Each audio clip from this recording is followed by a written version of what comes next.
여러분 올 여름에 휴가를 다녀오셨습니까?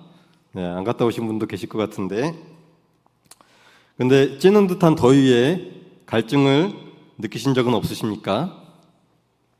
오래전에 학교를 다니셨던 분들은 학교에서 극기 훈련이라는 과정을 강제로 보냈었습니다. 저도 고등학교 1학년 때 속리산 문장대를 단체로 올라갔습니다. 그때 고생했던 기억이 아직도 생생합니다. 또 군대를 다녀온 남자분들은 모두 경험해 보셨을 것입니다. 일부러 힘든 상황 속으로 집어넣고 견디도록 훈련을 하는 것이죠. 근데 거기에서 필수적으로 겪게 되는 일이 있는데 바로 갈증과 배고픔입니다.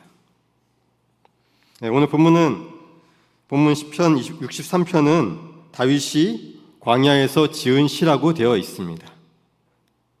다윗은 사울왕을 피해서 광야로 도망친 것인데, 광야는 어떤 곳입니까? 네, 사람이 살기 어려운 곳이죠.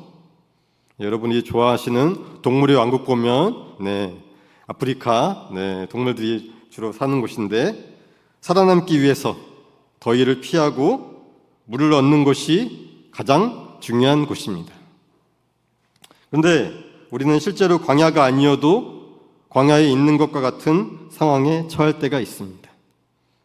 1절의 말씀을 빌리면 우리 삶의 자리가 물이 없고 황폐한 듯 느끼는 것이죠.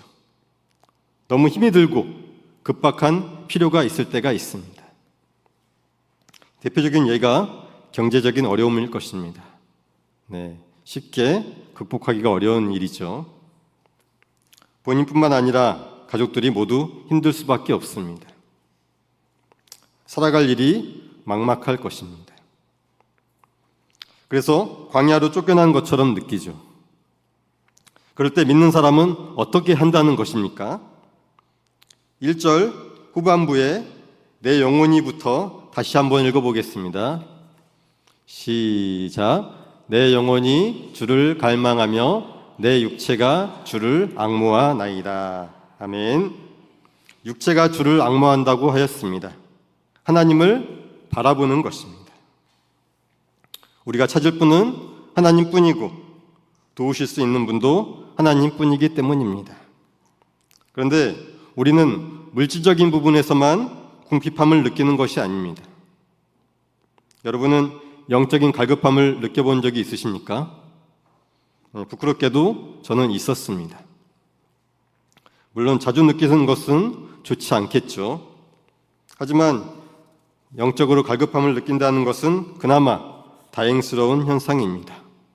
자기의 상태를 알고, 그렇기 때문에 다시 하나님을 가까이 할 수 있게 되는 것이죠. 하나님과 교제하지 못하며 살아갈 때 정상적인 그리스도인이라면 영원히 주를 갈망하게 됩니다. 그때 그리스도인은 어떤 행동을 취해야 하는 것일까요? 답은 2절 말씀에 나옵니다. 함께 읽어보겠습니다. 내가 주의 권능과 영광을 보기 위하여 이와 같이 성소에서 주를 바라보았나이다. 아멘. 성소, 다시 말해서 하나님께 예배를 드리는 장소로 나와야 합니다. 우리의 노력으로는 해결할 수가 없습니다.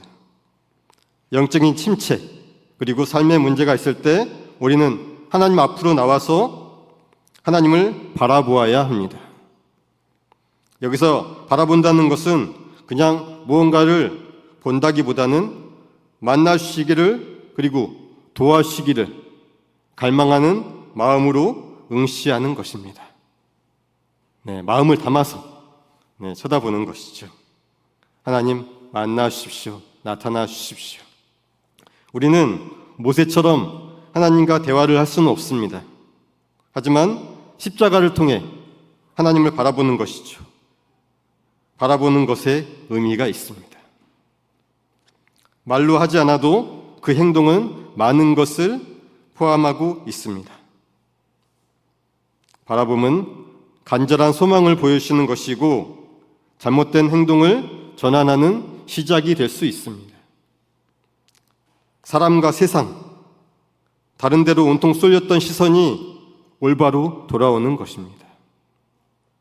하나님은 그렇게 하는 것만으로 우리의 마음을 꿰뚫어 보시고 응답하여 주시는 분임을 기억하시기 바랍니다. 네, 오늘 말씀에서 정말 중요한 부분인데요. 성소에 대한 설명에서 이상한 부분을 혹시 느끼셨는지 모르겠습니다. 광야에 있는 다윗과 그의 추종자들이 성소가 있는 곳으로 갈 수 있을까요? 없을까요? 네, 아시다시피 다윗은 사울에게 쫓기고 있는 상황이었기 때문에 밀고 하는 사람이 많아서 그곳에 가면 잡히게 되잖아요. 그래서 그들은 지금 성소로 갈 수가 없습니다. 현실을 살고 있는 우리 그리스도인들도 그렇습니다. 어쩔 수 없이 주일에 일을 하는 사람도 있고, 그리고 몸이 불편해서 찾아오지 못하는 사람도 있습니다. 그때 우리가 할 수 있는 일을 본문 6절이 가르쳐 줍니다. 함께 읽겠습니다. 내가 나의 침상에서 주를 기억하며 새벽에 주의 말씀을 작은 소리로 읊조릴 때 하오리니. 아멘. 네, 문제가 있을 때 우리는 잠자리에서도 하나님을 찾게 됩니다. 너무 크고 걱정되는 일이 있으면 잠자리에 들어나갔다가도 잠이 오지 않아서, 그리고 기도를 하지 않고는 도저히 견딜 수가 없어서 벌떡 일어나 무릎을 꿇고 기도를 하게 되는 것입니다. 그런 경험이 여러분에게도 있으셨을 것 같습니다. 그리고 시간이 새벽이라고 했는데 마찬가지죠. 우리가 있는 곳에서 하나님을 기억하고 찾을 때 그곳은 더 이상 하찮은 공간이 아니라 하나님을 만나는 성소가 되는 것입니다. 2절에 보면 나와 있죠. 성소라는 말이. 이국 땅에 끌려간 다니엘이 기도할 수 있는 성소가 있었겠습니까? 그가 무릎 꿇고 기도하는 것이 성소가 되었고, 그리고 하나님께서는 그의 기도를 듣고 계셨습니다. 우리는 주일을 맞아 예배를 드리러 나왔습니다. 그냥 습관적으로 교회에 나오는 행위보다 간절히 하나님을 만나려고 하는 행위를 하나님께서는 더 기뻐하실 것입니다. 제가 온라인 예배를 마치 권장하는 것처럼 들리는데 이건 차원이 다른 이야기입니다. 예배 시간뿐만 아니라 우리가 살아가면서 정말로 간절한 마음으로 하나님을 찾고 만나려고 할 때를 말하는 것입니다. 하나님을 바라보는 것이 그 장소가 성소가 될 수 있습니다. 여러분이 일하는 곳에서도 하나님을 바라볼 수 있습니다. 그러므로 영적인 갈급함이나 문제가 있을 때 우리는 하나님을 바라보는 것입니다. 그곳에서 회복과 해결이 일어나는 것을 믿으실 수 있기 바랍니다. 자, 오늘 시가 다윗이 지은 시이다 보니까 연관이 되는데요. 사무엘하 6장에서 다윗은 블레셋에게 뺏겼던 법궤가 다시 돌아왔을 때 너무나도 기뻐서 옷이 벗어지는 줄 모르고 춤을 췄다고 성경은 기록하고 있습니다. 법궤는 아시다시피 하나님이 계신 곳을 상징하는 것이잖아요. 이전에도 하나님을 사랑하였던 다윗은 꾸준히 성전을 찾아가, 성소를 찾아가 예배를 드렸을 것이 자명하지만 법궤가 있는 곳에 하나님이 계실 것 같은 그런 마음 때문에 아쉬움이 있었을 것 같습니다. 그리고 하나님이 아미나답이라는 백성의 허름한 집에 모셔져 있다는 사실 때문에 또 마음이 불편했던 것 같습니다. 다윗은 그렇게 하나님을 가까이 하려고 했던 사람이죠. 저는 성도님들이 그렇게 하나님을 뵙기를 사모하며 살아가셨으면 좋겠습니다. 예배 시간에 뿐만이 아니라 여러분이 있는 곳에서, 집에서 문득문득 하나님을 찾고 또 찾는 사람이 되었으면 좋겠습니다. 그러면 하나님께서는 기꺼이 여러분을 만나주시고 모든 필요를 넉넉하게 채워주실 줄 믿습니다. 오늘 본문의 말씀은 우리가 하나님을 바라보아야 하는 또 다른 이유를 가르쳐 줍니다. 2절을 다시 한번 보여주시죠. 전반부인데요. 주의 권능과 영광을 보기 위하여라고 하고 있습니다. 주의 영광과 권능을 보기 위해서입니다. 우리가 하나님을 바라보는 이유는 우리의 처지는 수시로 변합니다. 세상의 기준으로 보면 우리는 그렇게 잘 나가는 사람이 아닐 수 있습니다. 따라서 우리 자신을 바라보면 자신감이 떨어지고 낙담하게 됩니다. 그런데 하나님은 세상에서 비교할 것을 찾지 못할 정도로 놀라운 영광을 지니신 분입니다. 이 사실을 믿으십니까? 네. 성탄절이 되기까지는 아직 많은 시간이 남았는데 예수님을 찬양하는 말 중에 이런 것이 있습니다. 만왕의 왕, 만주의 주. 들어보셨죠? 세상의 어떤 왕보다 높은 분이라는 뜻이죠. 예수님께서 받으시는 영광은 하나님께로부터 온 것인데요. 사사기에서 하나님께서는 이스라엘 주변에 여러 나라들이 있는데 그들을 쥐락펴락하는 놀라운 능력을 우리에게 말씀을 통해서 보여주셨습니다. 그들을 통해서 이스라엘을 괴롭혔다가 회복했다가 괴롭혔다가 회복했다가 이런 것을 계속해서 반복해 주시는 놀라운 분이셨죠. 하나님이 그렇게 하신 것입니다. 저절로 된 것이 아니에요. 그리고 다니엘과 그의 친구들을 보면서 하나님을 몰랐던 바벨론의 왕은 하나님이 세상에 한 분뿐인 위대한 신이라고 고백을 합니다. 우리의 하나님은 그런 분이세요. 또 하나님을 모르고 살았던 우리는 하나님을 믿게 되면서 장차 임하게 될 영원하고 아름다운 나라에 대해서 눈을 뜨게 되었죠. 감사하십니까? 네. 세상을 주관하시는 하나님의 능력을 생각하면 그의 백성인 우리는 용감하고 자신만만하게 살 수 있게 되는 것입니다. 그러므로 그분의 능력과 영광을 계속해서 바라보며 살아야 하는 것입니다. 근데 사울과 다윗은 같은 시대와 공간에서 살았던 사람들입니다. 그런데 둘은 전혀 다른 삶을 살았습니다. 사울은 왕의 자리와 그가 누리고 있는 것만을 바라보며 살다 보니까 그것들을 주셨던 하나님이 보이지 않았습니다. 그래서 점점 망하는 길로 걸어갔습니다.